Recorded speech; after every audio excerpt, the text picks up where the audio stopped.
Autre point, en fait, l'animation va durer 1h30, donc ça devrait terminer à 15h.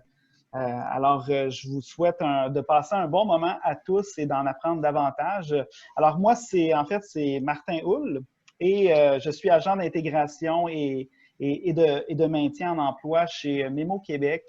Je suis accompagné de 4 conseillers et conseillères en emploi avec moi pour la présentation, qui sont Marlene Basile, Brigitte Filiatro, Samira Fezani et Mario Gérard, qui devrait se connecter sous peu. Et une conseillère d'orientation, Mélissa Lévy, qui fait partie du portrait de notre équipe, qui va présenter aujourd'hui les différents programmes et mesures. Alors, voici un petit peu comment ça va se passer, l'activité virtuelle. Donc, au départ, je vais présenter l'équipe du service d'employabilité. C'est quoi les services qu'on offre, un petit peu notre mission. Et puis, on va ensuite décrire les différents programmes, subventions et mesures qui permettent aux personnes handicapées d'intégrer le marché de l'emploi plus facilement. Donc, seront abordés par les conseillers et conseillères de notre équipe.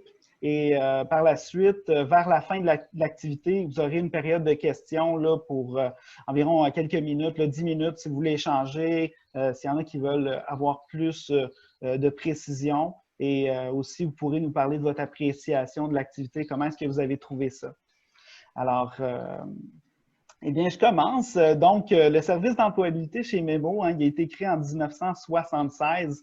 Donc, ça fait quand même un petit bout que c'est en place. Et comment est composée notre équipe? Je vous l'ai dit, 4 conseillers, conseillères en emploi, une conseillère d'orientation. Il y a un agent d'intégration et de maintien en emploi qui peut aller directement en entreprise pour soutenir les candidats, les participants de notre parcours. Donc, ça offre un soutien. Et au niveau de l'équipe de direction, il y a un coordonnateur des services d'employabilité et une directrice des services d'intervention pour venir soutenir toute l'équipe.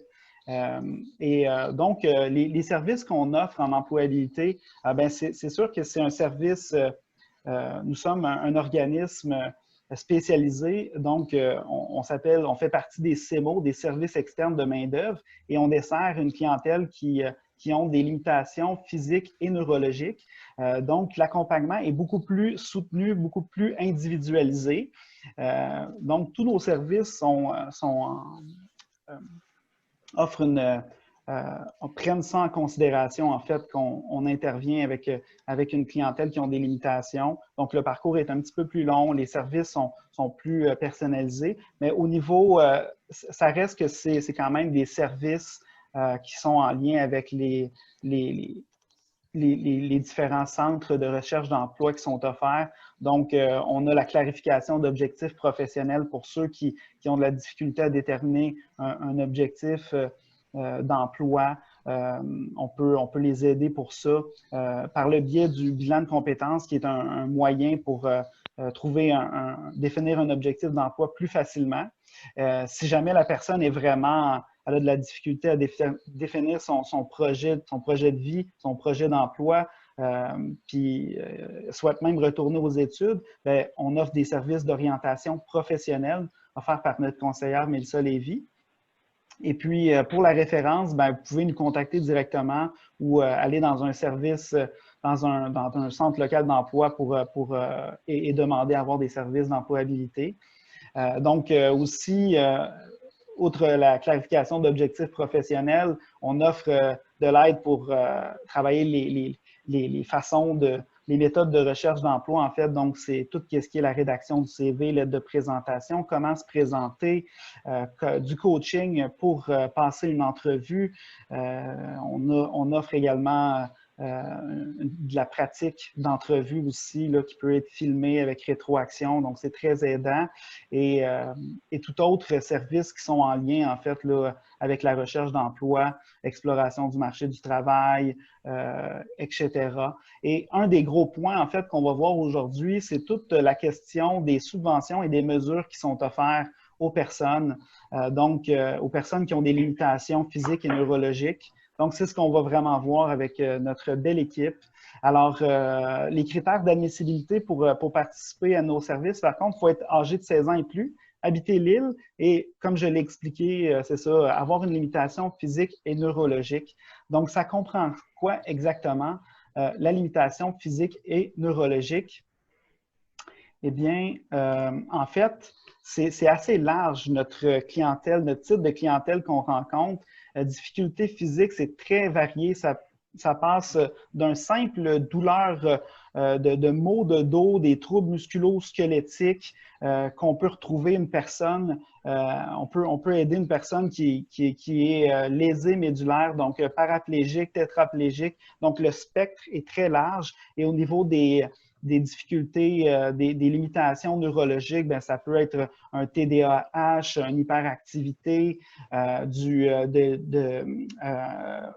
ataxie de Friedreich. Donc, tout est vraiment très varié. Donc, si jamais vous êtes dans le doute, appelez-nous. Ça va nous faire plaisir de regarder ça avec vous. Donc, ça clôt la petite présentation de Mémo. Et maintenant, on va parler un peu plus des fameuses subventions et mesures et programmes qui permettent d'offrir un coup de main aux personnes qui ont des limitations. Et je passe la parole à Samira Fezani. Allez-y, Samira, pour les contrats d'intégration au travail. Merci beaucoup, Martin, et bonjour tout le monde, et merci d'être là.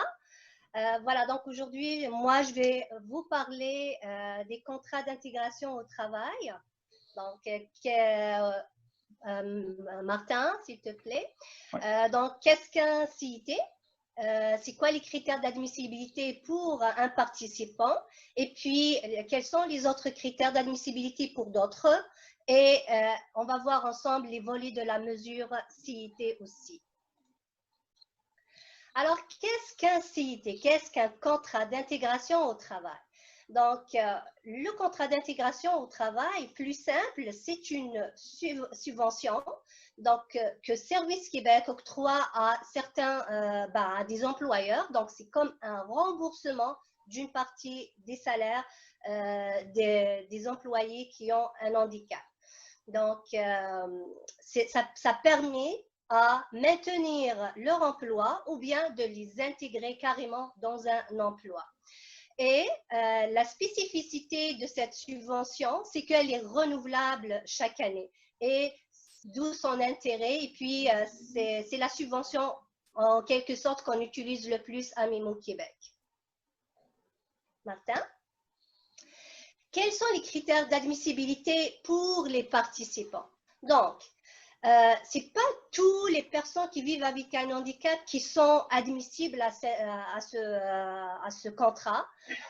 Par contre, donc, les critères d'admissibilité, ça prend une personne qui a une déficience, que cette déficience ait un caractère persistant et puis que ça va découler des limitations ou bien des incapacités qui vont avoir un impact sur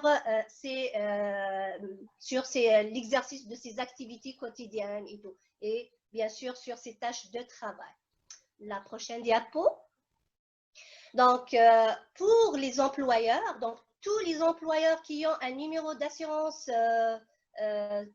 d'enregistrement, je veux dire d'enregistrement d'entreprise au Québec, le NEC, donc sont admissibles si bien sûr ils sont disposés à collaborer pour l'intégration et le maintien en emploi d'une personne en situation de handicap.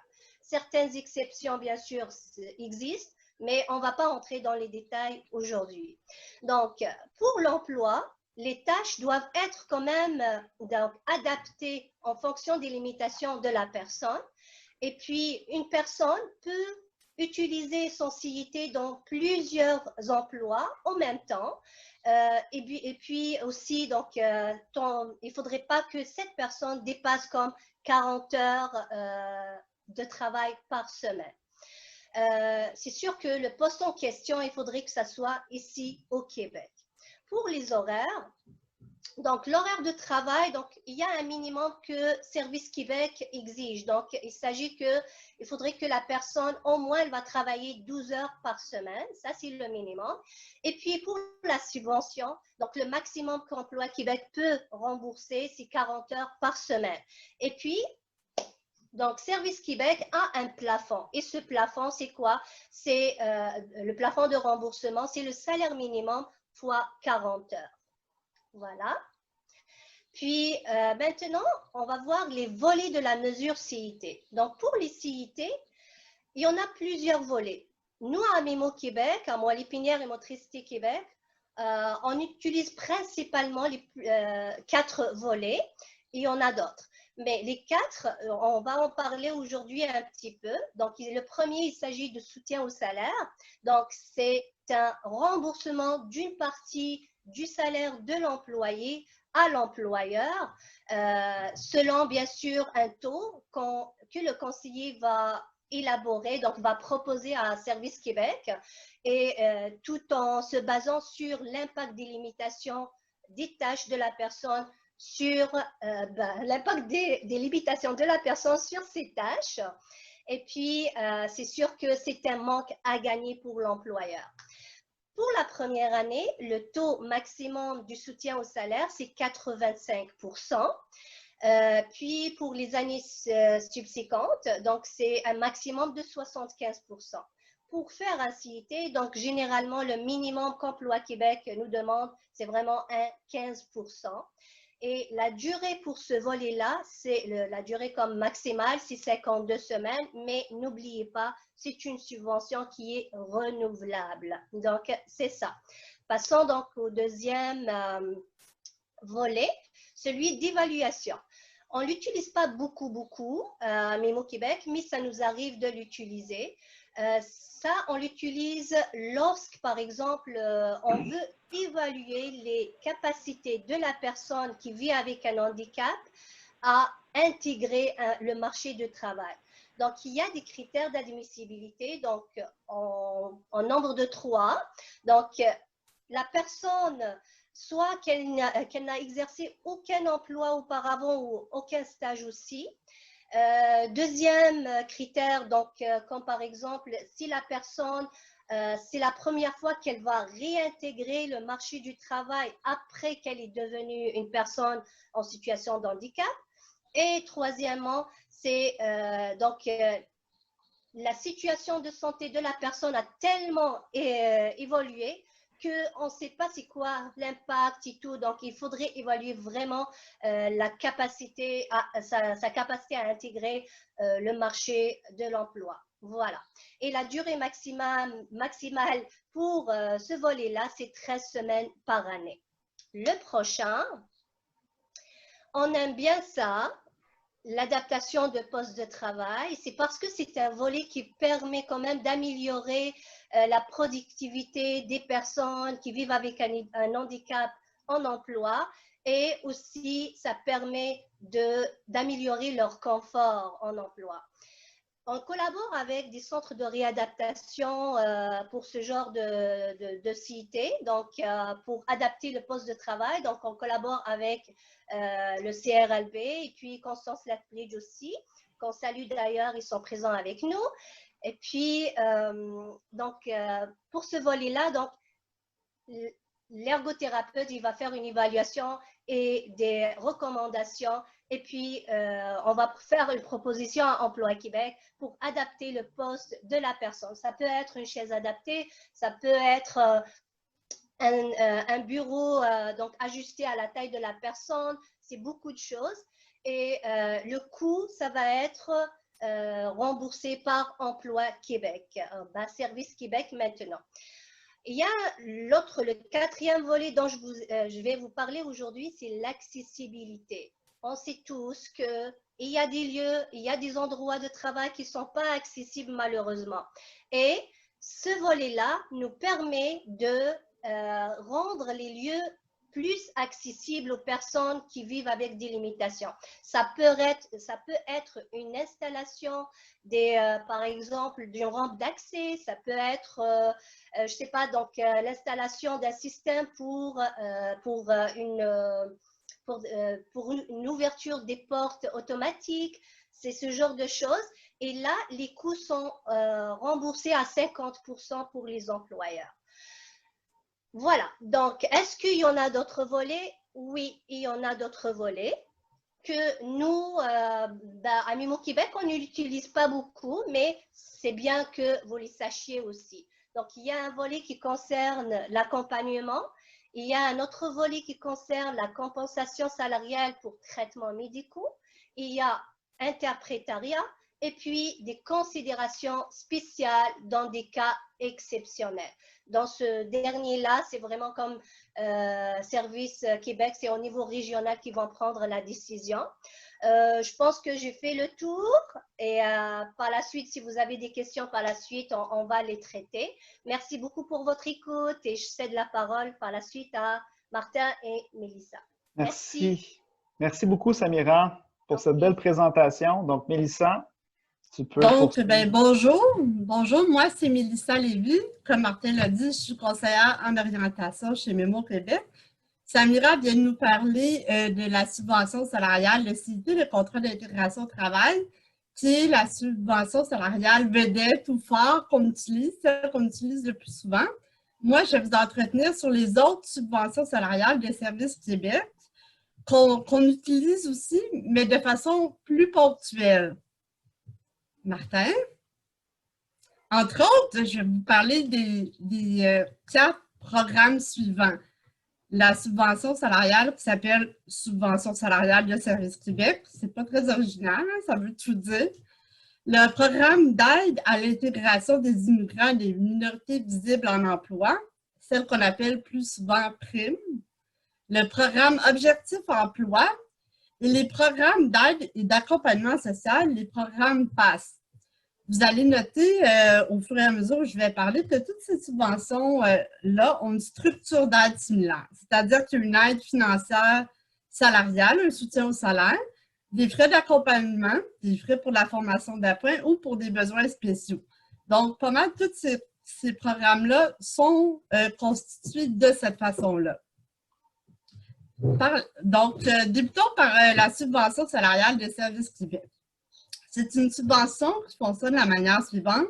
Il y a un pourcentage du salaire de l'employé qui est subventionné par Service Québec pour un certain nombre de semaines. Et vraiment, le but de cette subvention-là, c'est de favoriser une intégration dans un emploi durable de travailleurs qui sont à risque de chômage prolongé. Et cette subvention-là a 3 volets et chaque volet est destiné plus à une clientèle particulière. Vous avez le premier volet qui est insertion en emploi, qui est pour des gens sans emploi, peu importe s'ils sont en aide sociale ou non, qui ont de la difficulté à trouver un travail et à s'intégrer dans un emploi. Donc, ça, c'est pour des gens qui sont à risque de chômage prolongé. La deuxième population cible ou le deuxième volet de cette subvention, c'est le volet expérience de travail pour des gens qui sont éloignés du marché du travail, que ça fait un certain temps qu'ils n'ont pas travaillé ou qui n'ont pas d'expérience significative. Et via la subvention salariale, on va tenter de les aider à trouver une première expérience de travail significative pour justement développer leurs compétences ou maintenir ce qu'ils ont. Et la troisième population ciblée par cette subvention, ce sont les travailleurs expérimentés.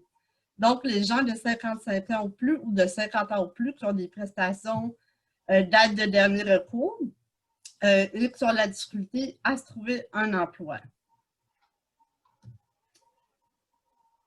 Le deuxième programme dont je vais vous parler, c'est le programme PRIM, programme d'aide à l'intégration des immigrants et des minorités visibles en emploi. Ça, c'est pour des gens qui ont la résidence permanente depuis moins de 5 ans ou qui appartiennent à une minorité visible et qui n'ont pas d'expérience de travail dans leur métier ou leur profession en Amérique du Nord.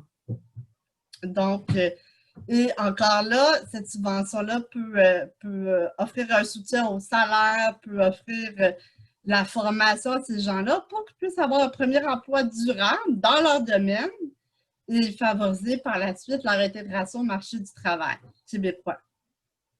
Le troisième programme dont je vais vous parler, c'est le programme Objectif Emploi. C'est pour les premiers demandeurs d'aide de dernier recours depuis au moins un mois. Ce que ça fait, cette subvention-là, c'est que ça va bonifier le chèque d'aide de dernier recours. Donc, ça va être une aide financière qui va être octroyée. La personne doit aussi être accompagnée par un conseiller en employabilité ou un intervenant en employabilité puis elle doit démontrer sa motivation à faire sa recherche d'emploi et on doit la sentir impliquée.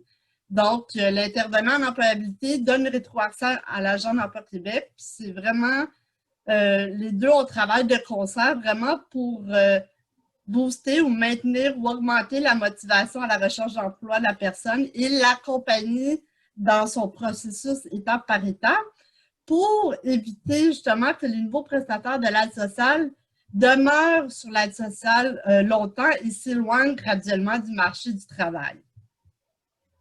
Et enfin, la dernière subvention dont moi je vais vous parler, c'est le programme PASS, le programme d'aide et d'accompagnement social, qui sont destinés surtout à des prestataires de l'aide de dernier recours ou des prestataires de la solidarité sociale. Vous avez le programme PASS Action, qui est destiné à des personnes qui sont prestataires de l'aide de dernier recours. Souvent, on va trouver des gens qui sont rendus à l'étape de la pré-employabilité dans cette subvention-là. Et comment ça fonctionne? C'est qu'on favorise, par le biais de 20 heures de bénévolat, une intégration sociale et surtout une mise en action de ces gens-là pour qu'ils puissent reprendre tranquillement une activité semi-professionnelle dans leur vie. Et à ce moment-là, l'aide sociale donne 120 $ de plus par mois sur la prestation et peut payer aussi les frais de transport. Ça, c'est pour les gens qui ont une aide financière de dernier recours, soit les prestations régulières ou les prestations pour les gens qui ont des contraintes temporaires à l'emploi. Et le dernier programme dont je vais vous parler, c'est le PASS Réussir, qui est destiné vraiment à des personnes qui ont des contraintes sévères à l'emploi et qui veulent poursuivre des études postsecondaires, qui ne sont pas admissibles à la mesure de formation des Services du Québec, mais qui sont admissibles à l'aide financière aux études. Donc, vraiment, ce que ça permet, ce programme-là, ça permet un soutien financier et aussi, ça permet aux gens d'entreprendre, de poursuivre des études postsecondaires avec un nombre d'heures réduit pour être reconnu à temps plein. Donc, ça permet à la personne de prendre moins d'heures de cours et d'être plus en mesure d'arriver à réussir ses études. Ça lui donne plus de temps. Puis, il y a aussi des frais pour des besoins spéciaux, comme j'ai déjà vu, par exemple, des gens qui avaient des laptops payés via l'aide financière aux études. Mais c'est vraiment pour les personnes qui ont une contrainte sévère à l'emploi. Donc, ça fait pas mal le tour de nos subventions périphériques ou des subventions plus ponctuelles qu'on utilise. En plus, à côté du CIT, qui ne sont pas nécessairement pour les personnes en situation de handicap, mais qui peuvent vous donner un sérieux coup de main. Donc, merci. Je vais passer la parole à Martin. Merci beaucoup, Mélissa. C'est très intéressant. Mario, j'invite Mario Girard, conseiller en emploi, à poursuivre sur les entreprises adaptées. Merci beaucoup, Martin. Merci, Mélissa.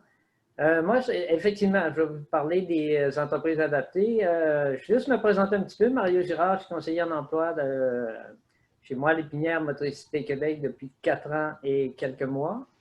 Donc, j'ai intégré cette belle équipe et j'ai appris énormément, honnêtement, depuis 4 ans. Je me souviens encore de mon entrevue de sélection quand on m'a posé la question « Savez-vous, Monsieur Girard, qu'est-ce qu'un CIT? » Malheureusement, mais j'ai développé, j'ai appris énormément, puis grâce à mes collègues aussi qui m'ont donné plein d'informations et qui m'ont... Donc voilà, moi je vais vous parler des entreprises adaptées aujourd'hui. Et on va commencer, Martin. Les programmes subventionnés d'entreprises adaptées, ils visent certains objectifs. Donc, le premier, le plus important, c'est de créer des emplois de qualité adaptés aux limitations de la personne. Donc, ça, on retient dans cette formule-là qualité et des postes adaptés. Donc, évidemment, ça s'applique aux personnes qui ne sont pas compétitives dans le milieu de travail standard. Donc, ça veut dire, nous, on parle souvent du travail, du marché régulier, parce qu'on sait pertinemment que le marché régulier, souvent, c'est des contraintes de performance, de stress, de productivité. Puis beaucoup de nos clients et clientes n'ont pas la capacité de suivre le rythme. C'est trop difficile pour eux. Donc, on va aller dans une certaine étape que je vais vous expliquer tantôt, on va peut-être aller vers des entreprises adaptées. Donc, ça permet aussi de favoriser le développement de l'employabilité des personnes handicapées. Donc, ça peut être, il y a différents profils, mais une personne, par exemple, ça fait longtemps qu'elle n'a pas travaillé. C'est une personne qui a besoin de développer des compétences, par exemple, si elle veut devenir agent de sécurité, mais qu'elle n'a pas de formation et tout, puis c'est trop difficile de se placer dans un environnement régulier. Donc, ce que je vous ai mis, c'est développement en expérience, compétences, des bonnes habitudes de travail, de la confiance en soi. Donc, ça permet, c'est un beau tremplin pour aller vers le marché régulier. Pouvoir par la suite occuper un emploi à long terme dans une entreprise standard. On va voir tantôt qu'il y a une petite nuance à apporter, mais je vous ferai la spécification tantôt. Voilà, Martin, merci.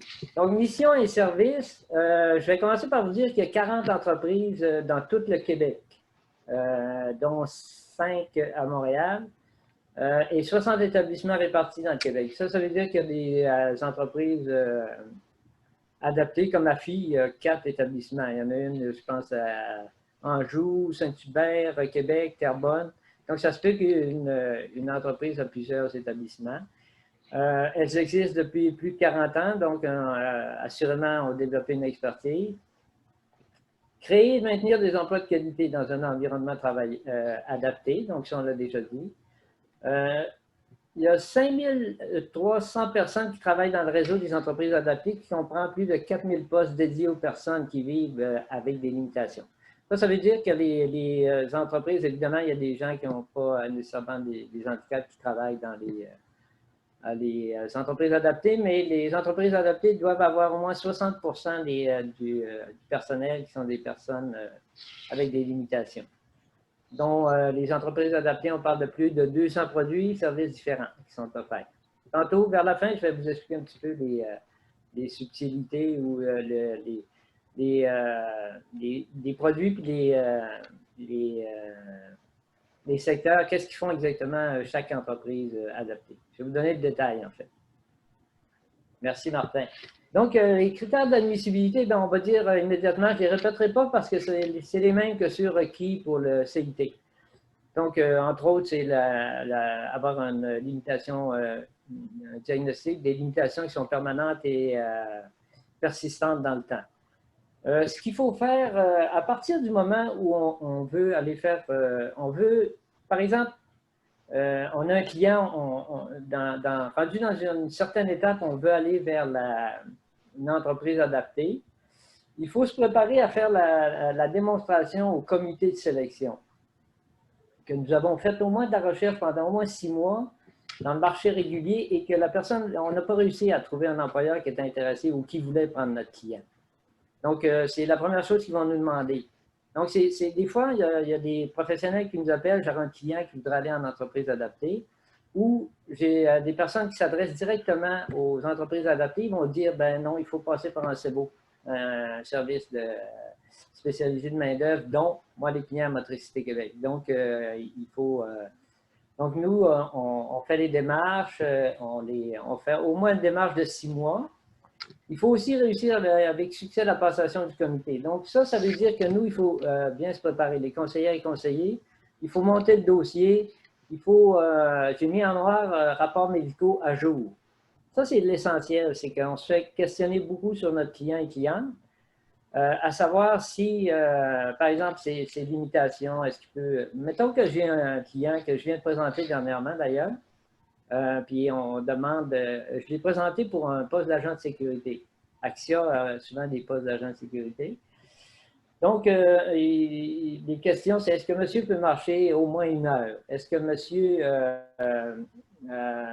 peut rester debout? Est-ce qu'il doit s'asseoir? Est-ce qu'il peut soulever? Dans le cas de l'agent de sécurité, c'est moins, mais dans d'autres cas, ça peut être soulever combien de poids il peut soulever et tout. Donc, dans les rapports médicaux, ça doit être tout noté. Et puis, c'est pas rare qu'on est obligé d'aller chercher des nouveaux rapports ou parler au médecin et tout. Donc, c'est une préparation assez importante quand on va vers le comité. Donc, le dernier point, l'avant-dernier, c'est le comité de sélection. Donc, ça comprend une représentante ou un représentant d'Emploi Québec, parce que c'est des emplois qui sont subventionnés en partie par Emploi Québec. Et il y a toujours un représentant des ressources humaines ou de la direction de l'entreprise. Comme je disais tantôt, il y a 2 types d'admissibilité.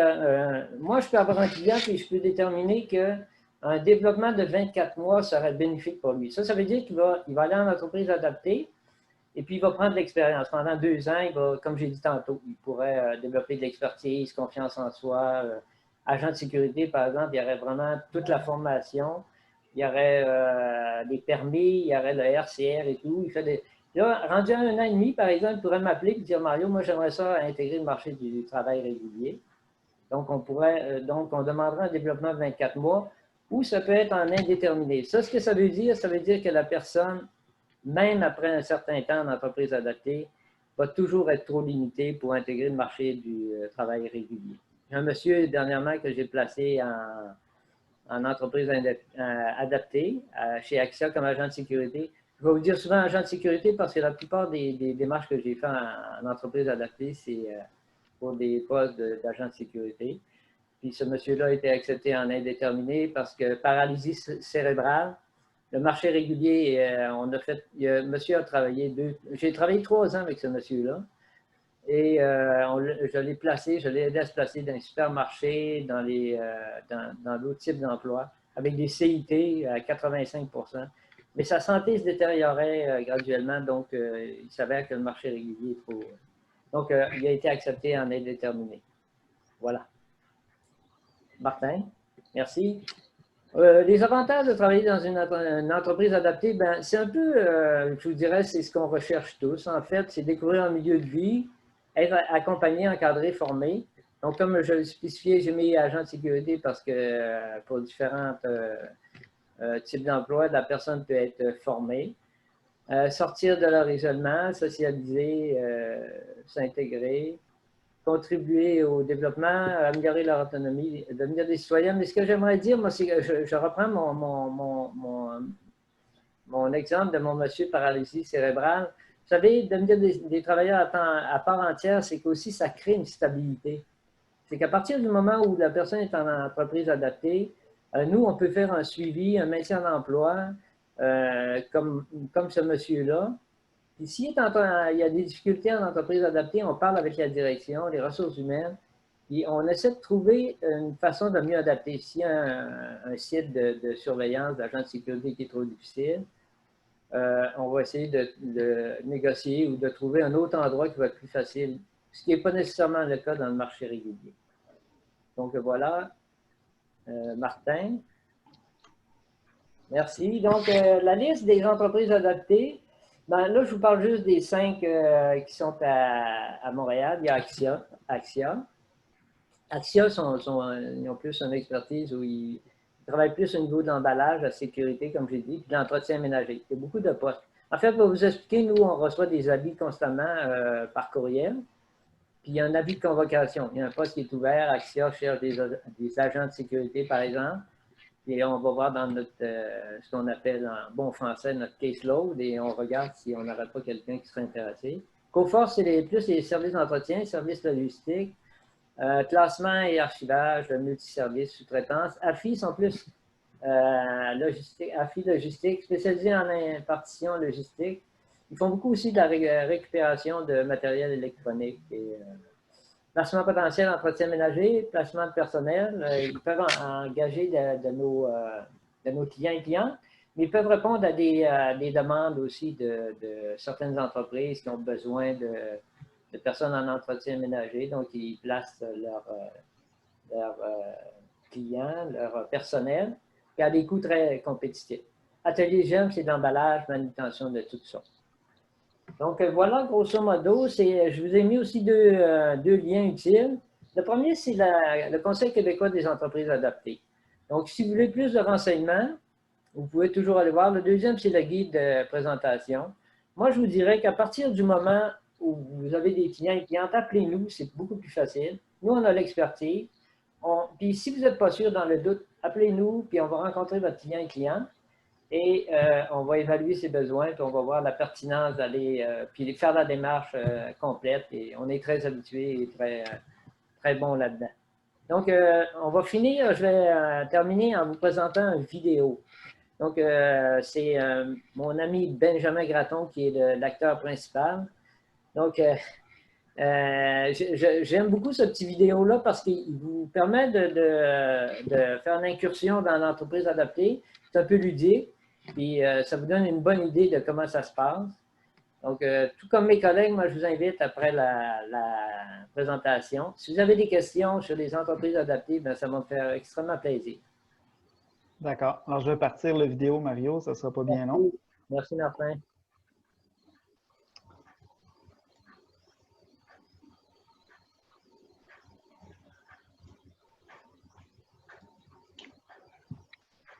Je suis le porte-parole du CQEA.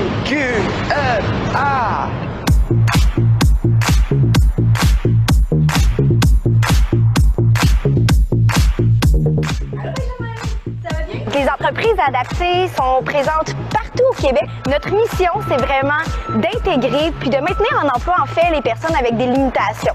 Benjamin, on s'en va dans l'usine? Oui, d'accord.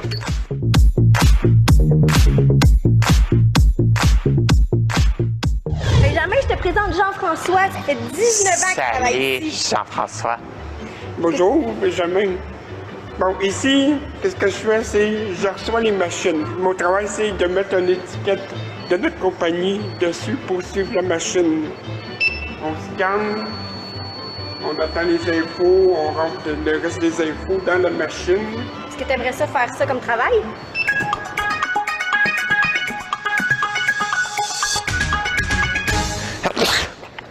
Nos 40 entreprises, eux, se spécialisent vraiment à adapter les postes pour permettre à nos travailleurs d'être des citoyens à part entière et de travailler et d'apporter aussi à la société. Ouais, ça fait double. Puis le dernier. Quand t'as une carte à puce, ça veut dire que t'es vu dans la compagnie. OK, patron.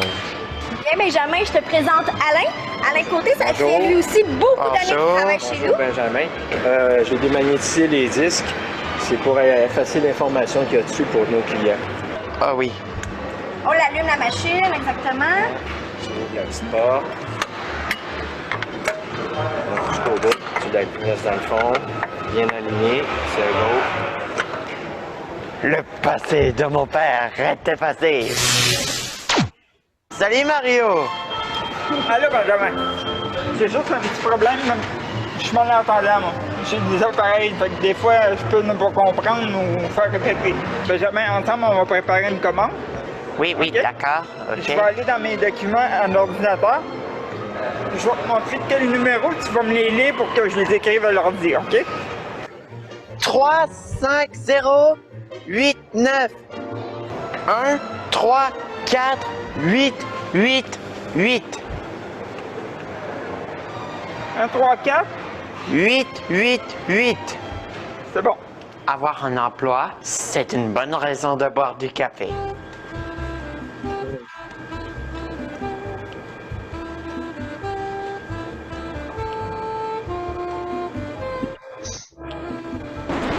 Dans toutes les entreprises, c'est plusieurs types d'emplois qui sont offerts à nos travailleurs. Des emplois qui sont diversifiés, qui sont aussi adaptés en fonction des limitations des travailleurs. Sécurité, par ici, par ici.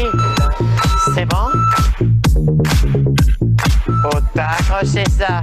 Fait que merci Ça beaucoup, m'a fait plaisir, Pierre. Benjamin, de monter mon travail au quotidien. Au Québec, c'est 5000 travailleurs d'exception qui travaillent dans toutes nos entreprises adaptées. Tu sais, il y en a partout au Québec, même proche de chez toi, 40 entreprises adaptées, puis 60 places d'affaires comme ici. Si toi aussi tu veux travailler, être fier de toi, apprendre plein de choses et te faire des amis en prime, il y a un emploi pour toi dans les entreprises adaptées.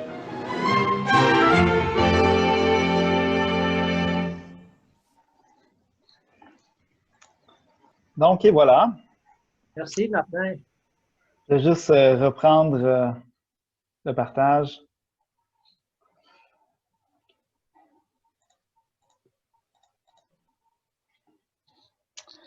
Alors, merci Mario pour cette belle présentation et ce petit vidéo interactif. Ça m'a fait très plaisir, Martin, honnêtement. Alors maintenant, je vais passer la parole à notre chère Marlène Basile qui va nous expliquer les programmes PDEI-PH. Ben, merci Mario, merci Martin. Et je suis Marlène Basile, conseillère en emploi. Je fais partie des 4 conseillers qui a été présentés par Martin dès le début. Et jusqu'à présent, on vous a présenté les programmes de Service Québec, mais il y a d'autres programmes sur lesquels on travaille. En outre, le programme de développement d'employabilité à l'intention des personnes handicapées que je vais vous présenter. Dans un premier temps, ce que j'ai fait une petite vidéo qui résume quand même assez bien le programme et par la suite, on va revenir pour en discuter davantage. Mario, s'il vous plaît. Martin, s'il vous plaît. Oui, c'est pas bien, non?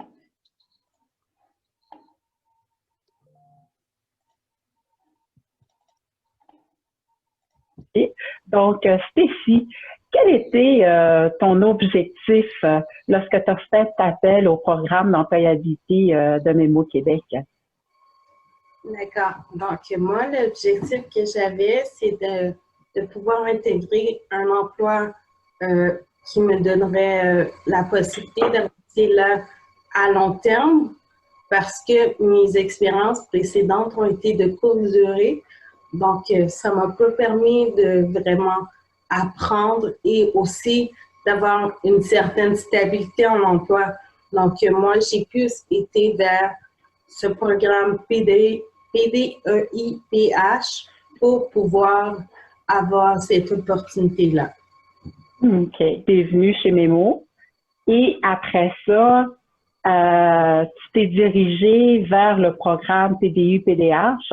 Qu'est-ce qui t'a amené à faire ce choix-là? Parce que au privé, on arrivait toujours au même problème. Soit j'avais pas assez d'expérience de travail, soit le lieu n'était pas adapté physiquement pour pouvoir m'accueillir, ou soit la personne n'était pas vraiment confortable avec une personne avec des limitations. Donc, le fait d'intégrer tout de suite ce programme-là, ça me permet d'éviter n'importe quelle réjection par rapport à ces points-là et de vraiment me concentrer sur les connaissances en emploi pour pouvoir évoluer vers ça. Peux-tu nous dire qu'est-ce que tu as comme formation, Stécie? Oui, moi j'ai un DEC en technique juridique, un bac en ressources humaines et j'ai été faire récemment une mise à jour de mes connaissances puis aussi des méthodes qui sont en emploi. Puis j'ai fait un AEC en gestion des ressources humaines. Est-ce que, pourrais-tu nous dire rapidement quelles sont tes limitations?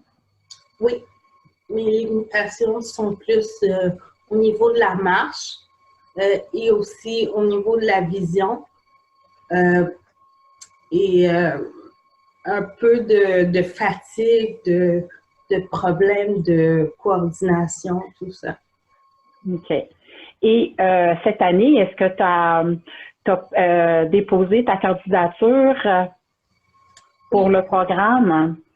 Oui, en effet, j'ai déposé ma candidature pour le programme. Et le résultat, c'est que j'ai passé une entrevue vidéoconférence et 3 semaines plus tard, ils m'ont appelé pour me dire que j'ai été choisie et que je vais entrer en poste en tant que technicienne en administration.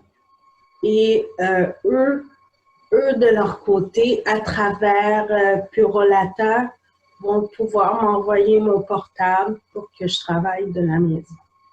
Donc, tu vas commencer très bientôt, c'est ce que je comprends? Oui, je commence mardi le 8. Ouais! C'est bien! Bravo! On est tellement contente pour toi, Stécie, parce que les démarches n'ont pas été faciles. Non. Hein, dans le privé, parce que tu as quand même un beau profil, mais on a trouvé beaucoup d'obstacles dans la démarche. C'est pour ça qu'on s'est dirigé vers le programme PDI-PDH. Et à la fin, tu as obtenu un poste, un travail, un stage d'une année qui va te permettre de développer davantage de l'expérience de travail, des compétences et qui va pouvoir te donner plus de chances par après le programme sur le marché de l'emploi. Et aussi, qu'est-ce qui pourrait arriver, c'est que tout simplement, pendant que tu es à l'interne et que tu travailles, ben, tu pourrais également postuler sur des postes à l'interne, hein, puis obtenir un emploi de façon permanente. Donc, on n'aurait plus besoin de se rencontrer. Non, on va toujours rester dans le dossier pendant que tu es dans ton programme d'une année, ça c'est sûr. Donc, est-ce que tu aurais des conseils à donner aux gens qui aimeraient, comme genre, s'inscrire au programme? Oui. Un conseil que je pourrais dire, c'est que malgré la longueur du temps, de la période que vous preniez pour faire vos recherches, si vous avez un objectif vraiment défini, si vous prenez le temps de vraiment vous asseoir et d'analyser qu'est-ce que vous voulez, lâchez pas, continuez à persévérer et à partir de là, c'est juste une question de temps avant que vous puissiez avoir l'emploi désiré. Ben, merci Stécie, merci pour ce beau témoignage. Puis on va te souhaiter bonne chance. Et comme je te connais, tu es une personne déterminée, donc ça va bien aller pour toi. Merci. Alors, merci Marlene pour cette belle présentation. Alors, je vais te redonner la parole. Donc, et voilà. Et voilà. Merci Martin. Donc, qu'est-ce que j'ai voulu faire ressortir dans cette vidéo avec Stécie? C'était surtout les objectifs du programme PDI-PDH. Comme on l'a vu, Stécie, elle a eu beaucoup de difficultés sur le marché de l'emploi, malgré sa formation, malgré son expérience de travail qu'elle a essayé à droite, à gauche. Donc, ce programme a facilité l'intégration de Stécie, qui est, d'ailleurs, elle l'a nommé, elle a des limitations, une personne qui est en situation d'handicap. Donc, le programme va lui procurer un emploi occasionnel dans la fonction publique et avoir accès à un emploi régulier dans la fonction publique. S'il vous plaît, Martin, merci.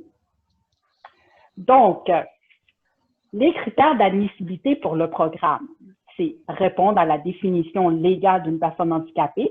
J'ai l'impression que je me répète, mais c'est ça. Il faut vraiment être en situation d'handicap pour être admissible au programme.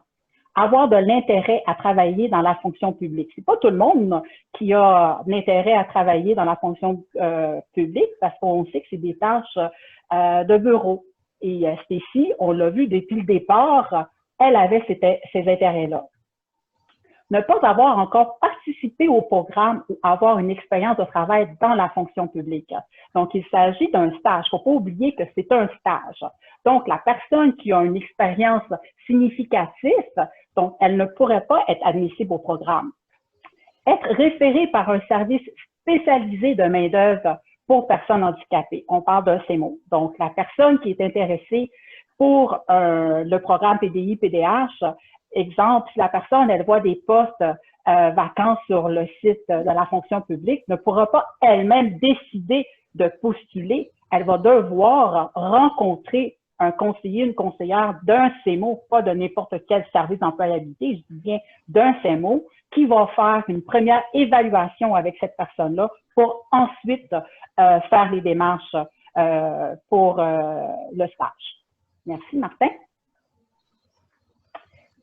Les bénéfices du programme, donc, on a vu, c'est d'acquérir une expérience pratique, développer des habiletés professionnelles, augmenter ses chances de trouver un emploi et maximiser les possibilités d'obtenir un emploi dans la fonction publique.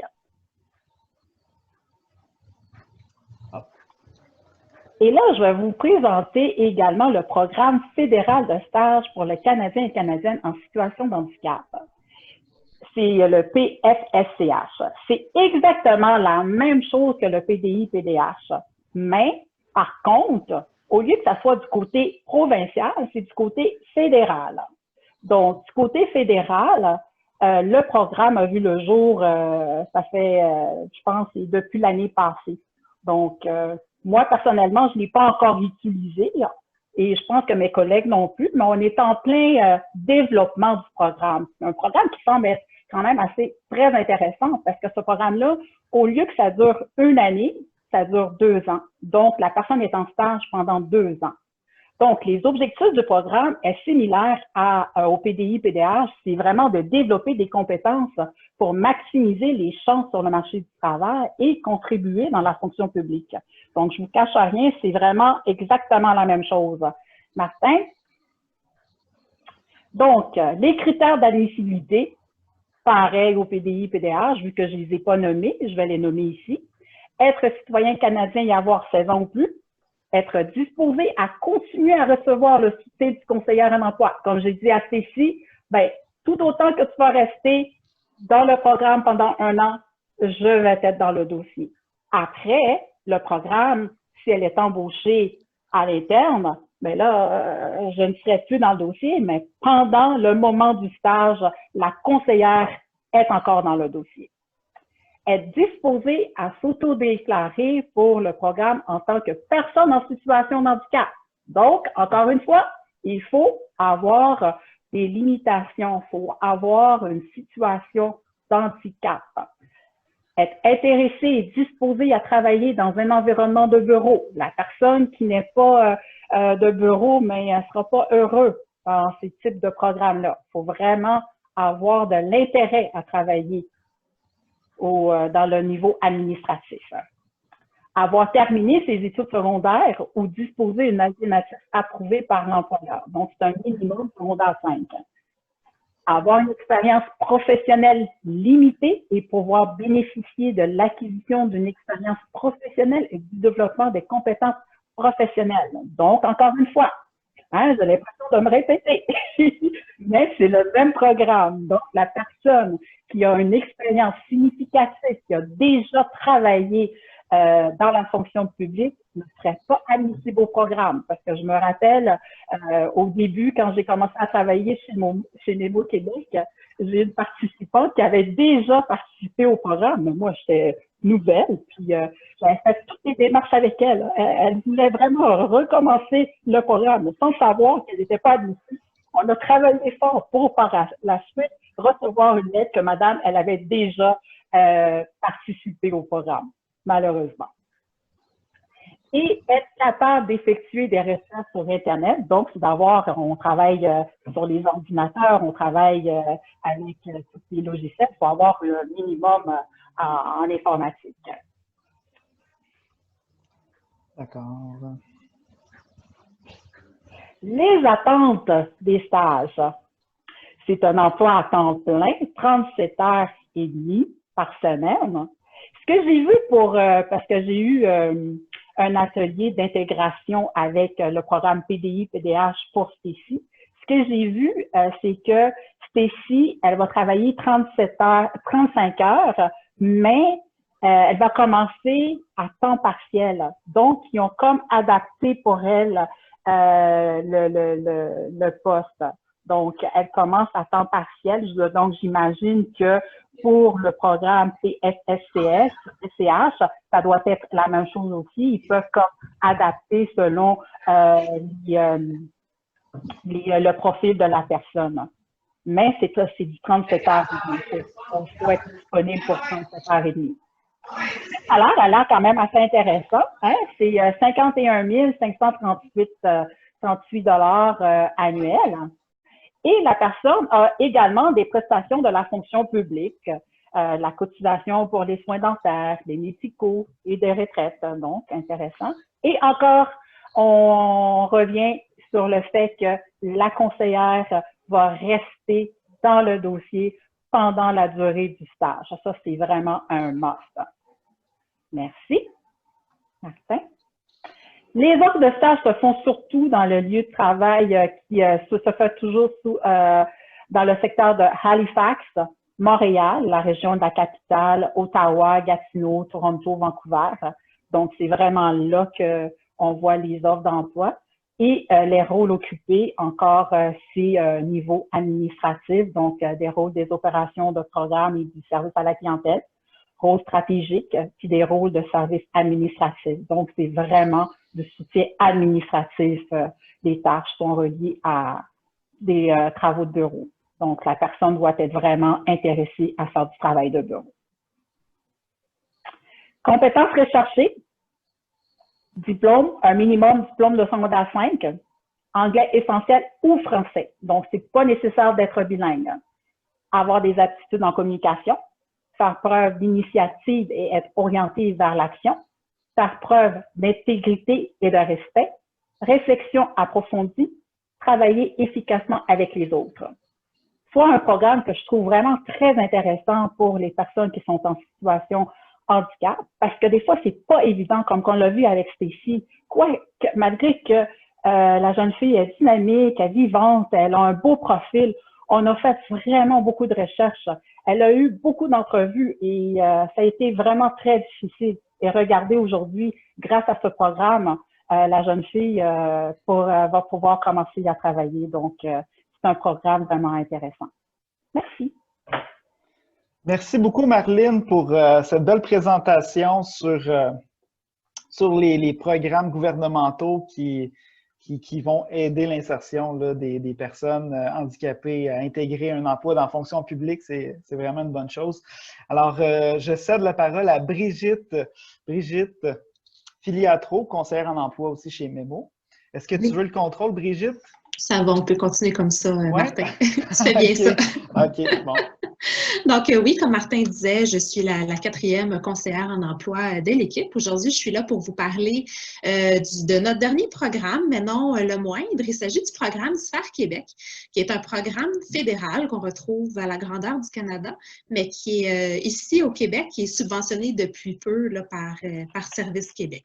Donc, la principale mission de Sphère Québec, c'est vraiment là, de faciliter l'accès à l'emploi aux personnes en situation de handicap.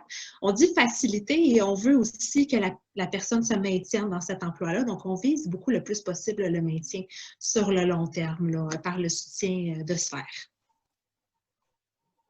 Sphère apporte un soutien financier sur 3 principaux niveaux. Donc, c'est 3 programmes avec lesquels on travaille assez régulièrement.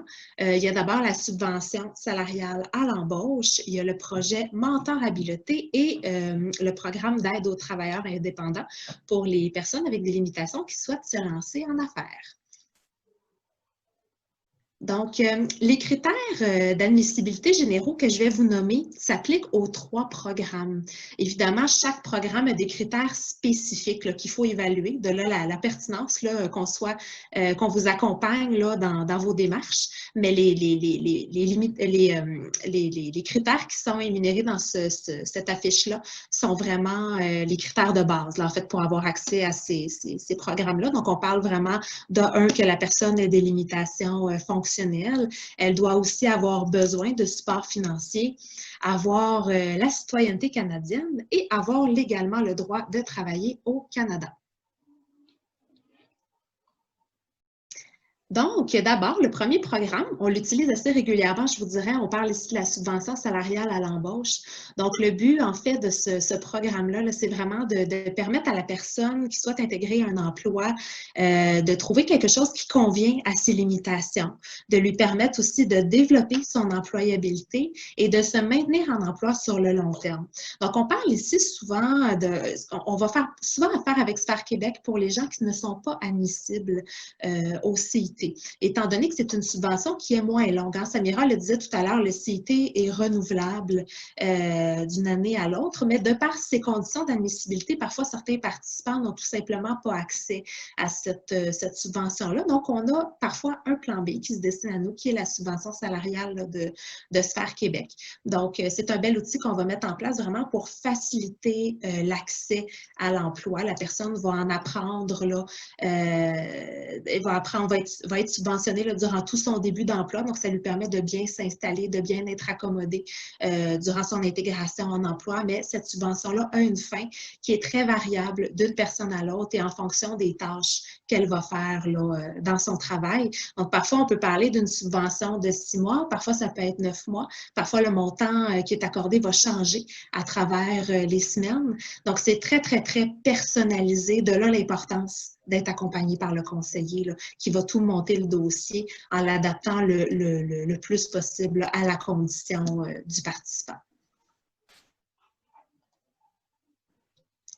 Donc, des exemples de soutien qui peuvent être offerts par le biais de cette subvention-là. Donc, évidemment, il y a le remboursement d'une partie du salaire à l'employeur qui, comme je le disais tout à l'heure, va varier en fonction de plusieurs critères.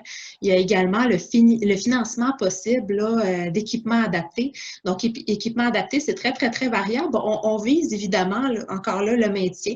Donc, c'est logique, par exemple, si la personne a besoin d'une chaise adaptée pour être capable d'être mieux accommodée dans son travail, de moins ressentir de douleur et par le fait même d'être plus productive.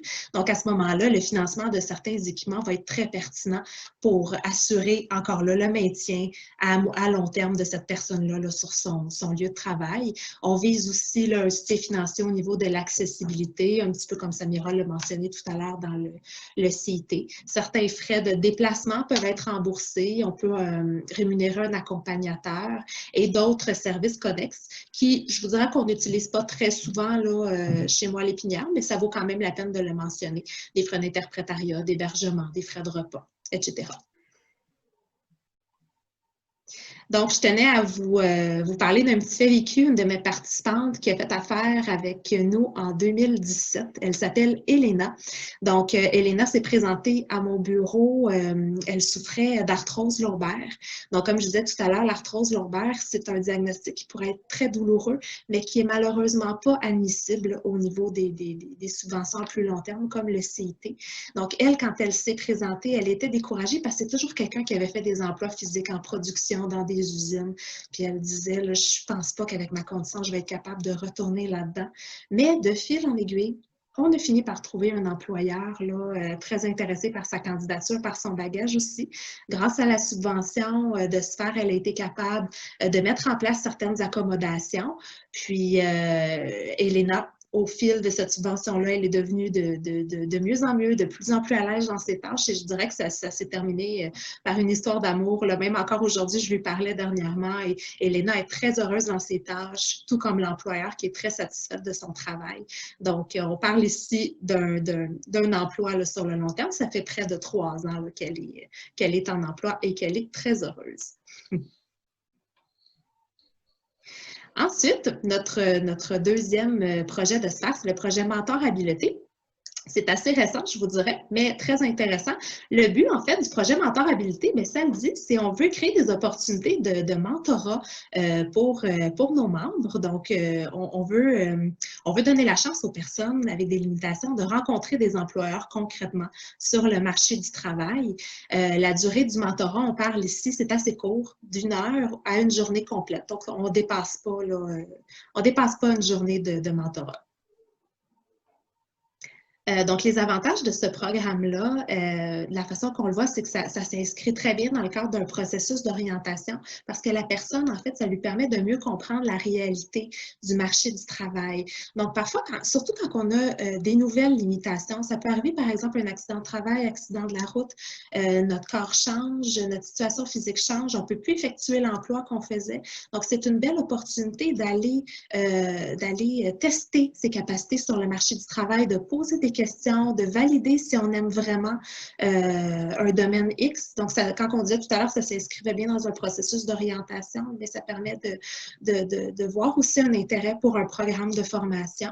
Donc, c'est aussi une super belle opportunité pour sensibiliser les employeurs à la réalité des personnes handicapées. Donc, ce ne sont pas tous les employeurs qui sont au courant de comment ça fonctionne. Donc, le fait d'accueillir chez eux une personne avec des limitations, d'avoir un lien aussi avec les conseillers, conseillères, ça permet d'établir un premier contact. Puis même, à la limite aussi, là, ça permet aux chercheurs d'emploi de développer son réseau professionnel. Donc, on dit souvent que le réseau de contact en emploi est très important, le fameux bouche à oreille. C'est une belle opportunité là, pour un chercheur d'emploi d'élargir un peu son réseau de contact en mettant les pieds concrètement là, dans un domaine donné. Donc, de la manière que le programme fonctionne, c'est très simple. Donc, ça commence chez nous, avec votre conseiller en emploi dans un CEMO ou chez moi, l'Épinière et Motricité Québec. Nous, lorsqu'on a quelqu'un à notre bureau et qu'on identifie là, que ça pourrait être un potentiel mentoré, on rentre directement en contact là, avec le responsable du programme de mentorat chez Sphère Québec.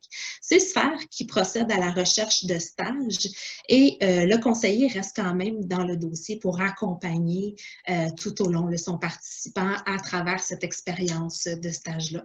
Et au terme du mentorat, eh bien, on revient avec le conseiller, on fait un bilan de tout ça et on est beaucoup plus apte à prendre des décisions pour aller de l'avant dans le dossier. Ensuite, notre dernier programme avec Sphère, et non le moindre, donc le soutien aux travailleurs indépendants. C'est un programme très intéressant là, qui vise surtout à permettre aux personnes en situation de handicap de démarrer un projet ou de lancer une entreprise. Donc, on parle d'un soutien financier qui est offert pour une durée d'1 année pour que la personne puisse se consacrer à temps plein à son projet professionnel. Donc, les exemples de soutien, c'est assez similaire au soutien tout à l'heure dont j'ai parlé là, pour la subvention salariale. Par contre, si vous voyez ici, il est inscrit coût de subsistance. Donc, on ne parle pas ici d'une subvention salariale qui est offerte. On parle vraiment d'un montant que la personne va recevoir pour lui permettre d'avoir un soutien financier là, pour se consacrer à temps plein au lancement de son projet. Il y a encore ici du financement d'équipements adaptés. Aussi très intéressant, du remboursement d'honoraires professionnels.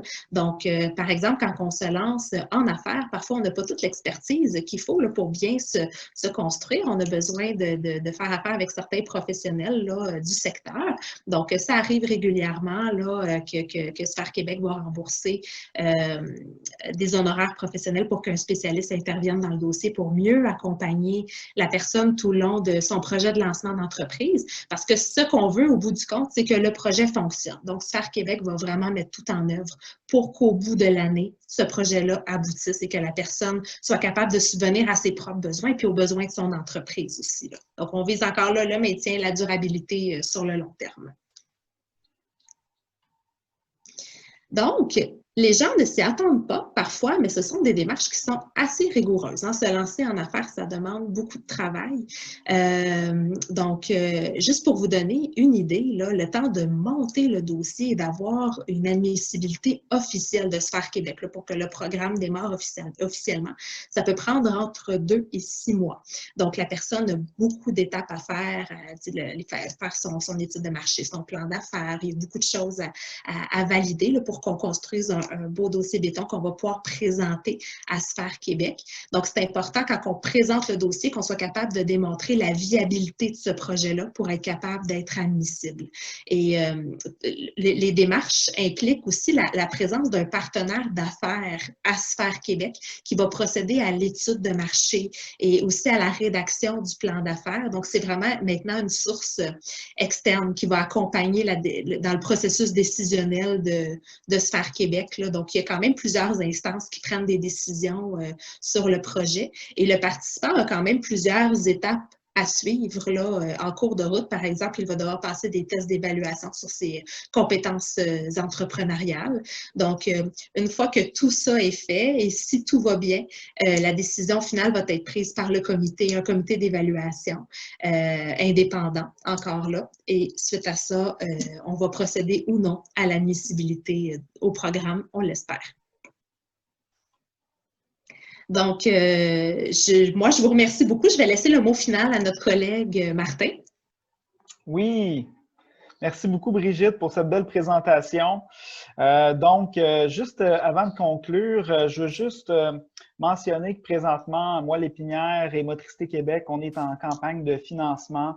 La campagne, c'est d'accumuler des fonds pour aider les personnes qui ont des limitations à acheter des adaptations pour eux, à acheter du matériel pour eux. Et 100% des dons de cette campagne-là est remis aux personnes pour les aider. Donc, il n'y a aucun frais administratif. Alors, notre campagne, c'est 20 fois 2000 $. Donc, c'est une contribution de 20 $. Et puis, ça va très bien. Donc, je vous parle comme ça si jamais vous voulez contribuer. Le site Internet, c'est fondation-moilépinière.com, mais vous pouvez aller directement sur le site de Mémo et vous allez trouver très facilement là, le lien. Là. Donc, ça, c'est à votre discrétion. Et puis, en fait, je veux vous parler aussi si vous avez des questions, je vais prendre le temps de répondre aux questions. Alors, je regardais un petit peu dans le chat. S'il y en a qui ont des questions, vous pouvez nous les poser également. On a, en fait, il nous reste encore 15 minutes là, pour des questions. Ou si vous voulez commenter sur l'appréciation de l'activité, comment vous avez trouvé. Alors, Damien Gramont, oui? Est-ce qu'on m'entend? Oui, on vous entend très bien. Super, bon, parfait. Oui, moi, comme je l'ai dit sur le chat, moi, je suis technicien en travail social. J'ai eu une expérience pour le Centre de réadaptation déficience visuelle, l'Institut Nazareth-Louis Braille. J'ai travaillé en employabilité dans un organisme communautaire à Saint-Michel et ça fait depuis le 1er mars que je me cherche, on va dire, très activement de l'emploi. Je fais à peu près 2 entrevues par mois dans le communautaire, dans les centres de services scolaires, les anciennes commissions scolaires, et malheureusement, j'ai pas encore trouvé. Donc, il y a d'une part, c'est le manque d'expérience, c'est ce qu'on me dit, et d'une part, j'ai la certitude que mon handicap, si je l'avais pas, je serais intégré sur le marché de l'emploi depuis un certain temps. Donc, j'ai postulé pour le municipal aussi, pour un poste qui n'est pas réellement en lien avec ma formation. J'ai postulé aussi au fédéral. Donc, c'est pour ça aussi que je voulais savoir si je pouvais avoir plus d'informations sur le stage au niveau du fédéral. Ou si vous avez des contacts qui peuvent aussi m'aider, je ne serais pas contre. Peux-tu que je réponds? Oui, vas-y, Marlène. Vas-y, Marlène. Donc, si je comprends bien, Damien, tu fais partie d'un CEMO. Oui, le SDEM à Longueuil. OK, parfait. Donc, votre conseillère en emploi peut rentrer en contact avec moi, puis je peux lui donner vraiment beaucoup d'informations, puis afin qu'elle puisse te suivre là-dedans. Là. Parfait. Donc, est-ce qu'on pourra faire un partage de coordonnées après la rencontre? Oui, tout à fait, oui. Regarde, oui. On fait comment? Tu as le numéro de téléphone qui est en bas, 514-341-7272, puis mon poste, c'est le 211. OK. Limite, je vais envoyer un courriel à... OK, parfait. Oui, ça serait peut-être plus facile comme ça. Oui, c'est parfait. Oui, OK, on fait ça comme ça. C'est bon. Parfait. Je vous remercie beaucoup. Ça me fait plaisir. Super. Et puis, on a une question aussi au niveau du chat. Je crois que la présentation va être diffusée à tout le monde pour ceux qui aimeraient avoir une copie de la présentation. Si je ne me trompe pas, Brigitte, tu peux... Oui, absolument. On va envoyer une copie de la présentation, là, étant donné qu'elle est filmée. On va l'envoyer à l'ensemble des personnes qui ont participé. Là. Juste s'il y en a des personnes qui ne sont pas inscrites, de s'assurer d'écrire leur courriel. Oui. De laisser leur courriel, comme ça on va pouvoir leur envoyer la présentation. Alors ici, j'avais 2 mains levées. Vous pouvez y aller comme ça. Là. Il n'y a pas de... Sentez-vous à l'aise de parler. Oui, moi j'avais une question par rapport au CIT, pour le volet adaptation poste de travail. Je me demandais s'il y avait des montants maximum ou des pourcentages, comment exactement là, ça fonctionne. Effectivement, donc au niveau de c'est 10 000 $. Donc, Service Québec, donc c'est comme ils ont un plafond, donc on ne peut pas le dépasser, mais en général, ça n'arrive pas jusque-là. Donc, c'est ça. OK, donc le plafond, il est 10 000 $. Ouais. J'avais une autre question, là, si possible. Justement, par rapport à la différence entre un CIT, puis là, ce que Mélissa disait à propos de Service Québec, la subvention salariale. Je retiens l'exemple du travailleur expérimenté là, de 55 ans et plus. Qu'est-ce qui ferait que la personne serait dirigée vers ce volet-là plutôt qu'un CIT? Un CIT, déjà, il faudrait que la personne soit qualifiée, soit admissible, que son handicap soit permanent et persistant. Ce n'est pas tous les handicaps qui vont, c'est pas toutes les personnes qui ont un handicap qui vont pouvoir accéder à cette subvention-là. Donc, il y a déjà ça. Il y a aussi, parfois, si par exemple, on n'arrive pas à faire un CIT pour une personne, on va faire, s'il est admissible encore une fois pour les subventions, les autres subventions salariales, on va faire une demande ou bien l'accompagner dans ce sens-là. Quoi d'autre? Il y a aussi la perte de productivité. Oui. Le CIT, il est destiné aux gens qui ont une perte de productivité à cause de leur handicap. Okay. Donc, c'est vraiment ça la clé. Puis la subvention salariale aussi, elle n'est pas renouvelable dans le temps, comme le CIT. Okay. C'est beaucoup plus avantageux pour quelqu'un qui se qualifie au CIT de faire une demande de CIT que de faire une demande de subvention salariale. Il y a une autre... Je peux rajouter quelque chose. Ça peut être aussi à la demande de l'employeur. J'ai oublié, monsieur, votre nom? Gilbert de Fontbrune. Gilbert, ça dépend aussi. Moi, j'ai fait une démarche pour un de mes clients, paraparésie spastique avec 2 cannes, et c'était très difficile, l'intégration et tout. J'ai travaillé fort.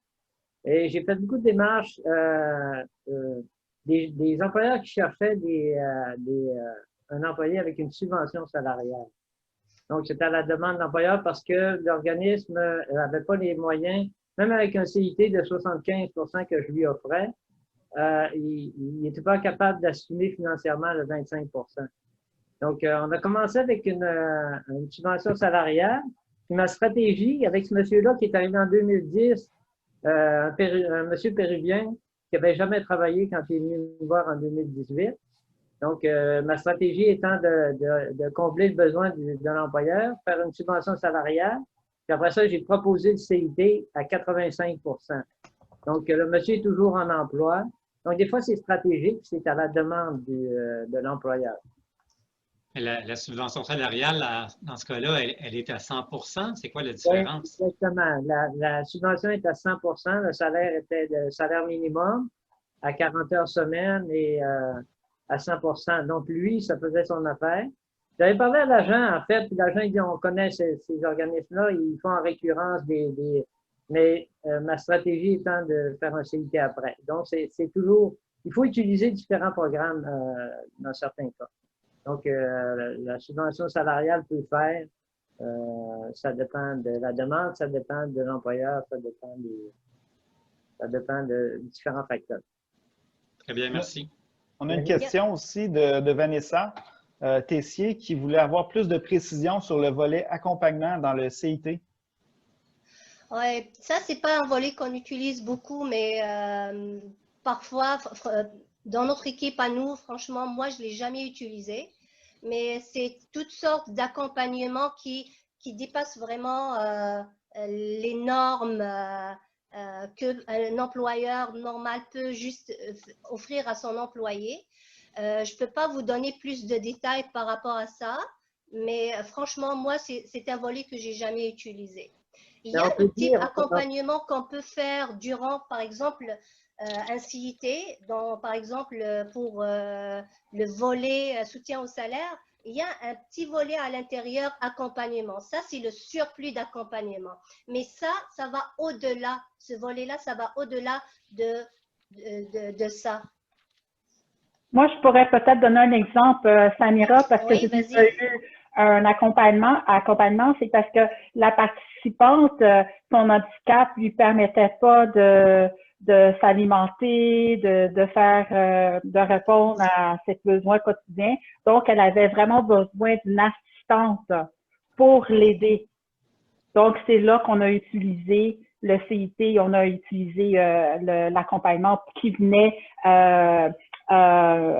couvrir une partie du salaire de l'accompagnant, la personne qui l'accompagnait.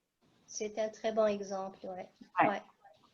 J'ai vu aussi qu'il y avait une dame, Florence Marcelin, qui a posé une question dans tous les programmes que vous avez présentés. Quelles sont les démarches que les employeurs doivent faire pour en bénéficier?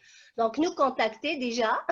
Donc, comme le CIT, par exemple, c'est vraiment les conseillers en emploi qui font les démarches au niveau d'Emploi Québec. Les employeurs, ils n'ont qu'à par la suite faire les demandes de remboursement, faire des suivis avec nous. On ne les laisse pas tout seuls, on est tout le temps dans les dossiers pour les conseiller. Il y a aussi Martin, le conseiller d'intégration, qui intervient dans certains dossiers aussi. Donc, vraiment, on vous encourage de nous contacter, puis on va faire des démarches ensemble. Voilà. Excellent, merci beaucoup, Samira. De rien. Est-ce qu'il y avait d'autres questions? Moi, j'aurais une question. C'était par rapport au volet accessibilité pour le CIT. Je pense qu'il y avait un critère, ça se peut-tu au niveau de l'âge de la bâtisse? Puis ça, je trouvais que ça fait quand même une année assez... je me rappelle plus de l'année exacte. Là, comme 76. C'est assez limitant. Souvent, les bâtisses ne sont pas toujours de cette année-là. Là. Ils sont quand même vieilles, mais pas si vieilles que ça. Fait que ça limite pas mal. Est-ce que ça n'a pas changé, hein, ce critère? Non. Oui, au niveau de l'accessibilité, Service Québec a vraiment comme des conditions pour pouvoir y accéder. Il y a la date, mais il y a aussi, il faudrait que soit l'employeur ou bien le propriétaire déjà de la bâtisse dans son accord, puis c'est 50-50, c'est pas à 100%. Donc, oui, c'est pour ça d'ailleurs, on ne fait pas beaucoup, mais lorsque c'est possible, on fait notre possible pour que ça se passe. OK, parfait. J'avais une dernière question. Avec la subvention de Sphère Québec, pour le volet subvention salariale, remboursement d'une partie du salaire, est-ce que ça s'échelonne sur quelle durée par rapport au CIT? Parce que le CIT est renouvelable à chaque année. Je pense que ce n'était pas spécifié dans les diapos. À ma connaissance, je pense que c'était de plus courte durée. Ça se peut-tu? C'est de plus courte durée. On peut pas. Je dirais que c'est la subvention qui s'adapte le plus vraiment aux besoins. C'est sûr qu'on ne se rendra pas, on ne dépassera pas un an comme le CIT, mais on peut facilement aller chercher quelques mois. Mais moi, j'en ai déjà eu de 6 mois, j'en ai déjà eu de 9 mois. J'ai déjà eu aussi des subventions dégressives. Là. Ils aiment beaucoup ça chez Sphère Québec. Qu'au début, la personne est avec 80% du salaire pendant quelques semaines. Ensuite, on est à 60, on descend à 40. Donc, ça, souvent, on conclut seul avec une belle conversation téléphonique avec l'agent où est-ce qu'on expose la situation du participant, puis on essaie de prendre entente là, pour que tout convienne le plus possible, pour faciliter l'intégration toujours de la personne. Mais on ne peut pas répondre parce que c'est très, très, très personnalisé, mais c'est sûr que ça ne dépasse pas un an. Moi, j'en ai jamais eu personnellement là, qui dépasse un an. Je ne sais pas pour mes collègues, là, mais on parle de quelques mois et c'est tout. C'est une subvention. Ce n'est pas renouvelable comme le CIT. Est-ce que ça répond bien à tes questions, Isabelle? Oui, c'est parfait. C'est ce que je pensais que c'était non renouvelable. Là, mais fait que dans le fond, quand on parle de cette subvention-là, c'est autant on veut favoriser le maintien d'emploi, mais c'est plus l'intégration finalement Oui, oui, c'est touché parce que c'est l'intégration, mais il faut avoir une garantie de maintien en arrière. Si l'employeur veut embaucher pour un contrat de 6 mois, puis après ça, bye-bye, là, Sphère Québec, ils se lanceront même pas là-dedans. Eux, ils veulent vraiment qu'il y ait une garantie de maintien. Donc, c'est souvent, c'est vraiment pour faciliter l'intégration de la personne par la subvention, mais souvent, on suppose aussi que la personne, au fur et à mesure qu'elle va accomplir ses tâches, elle gagne en habileté dans son travail, donc elle devient de plus en plus productive, là, entre guillemets, mais je t'amène à voir ça aussi d'une autre façon. Moi, ça m'est déjà arrivé à plusieurs reprises qu'on voulait aller vers un CIT au final, mais qu'il nous manquait de la documentation, il nous manquait des informations encore pour y parvenir plus rapidement. Donc, moi, je me suis souvent servi de la subvention Sphère pour débuter, pour que la personne saute sur son opportunité d'emploi le plus rapidement possible, qu'elle ait les outils. Puis par la suite, au bout des quelques mois, ça nous laissait la chance de ramasser la documentation qu'il nous fallait, puis on sautait vers un CIT par la suite. Puis on était parti pour du long terme, là. J'avais pas pensé. Dans le fond, on peut combiner ou ça peut être comme séquentiel. Là. Oui, on est rusés, les conseillers. On l'utilise. On peut être rusé, c'est bien. Oui. On l'utilise aussi pour les travailleurs autonomes. On commence par Sphère Québec, par la suite, les CIT, s'ils sont admissibles, c'est parce qu'au niveau des critères d'admissibilité, la documentation demandée par Service Québec, c'est plus compliqué que ce que Sphère Québec demande. Donc, on commence par Sphère Québec, puis on enchaîne avec les CIT. Oui.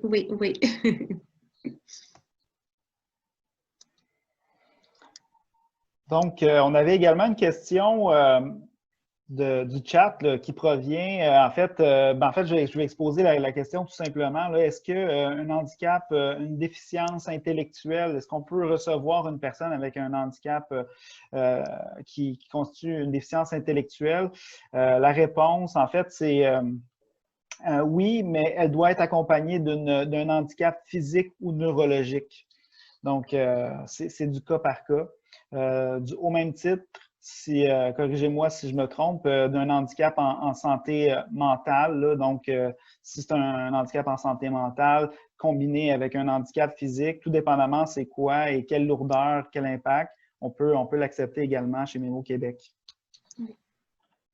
Bien expliqué. Mais là, si jamais il y a quelqu'un parmi vous qui avait, par exemple, juste un diagnostic de santé mentale ou un diagnostic de déficience intellectuelle, il y a d'autres CEMO qui offrent les mêmes subventions et services que nous, auxquels on peut vous référer. Donc, en cas de besoin, vous pouvez toujours nous appeler. Nous, on évalue de toute façon les critères de base d'admissibilité de la personne, puis on ne vous laisse pas tout seul. On vous réfère aux besoins, à l'organisme approprié qui sont tout aussi gentils que nous. Merci, Brigitte.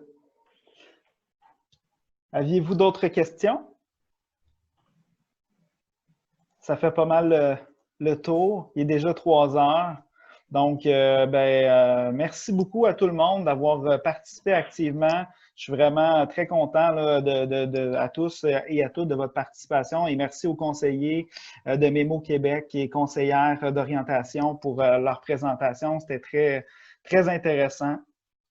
Et peut-être ajouter, merci beaucoup pour les nombreux commentaires qu'on a reçus sur le chat.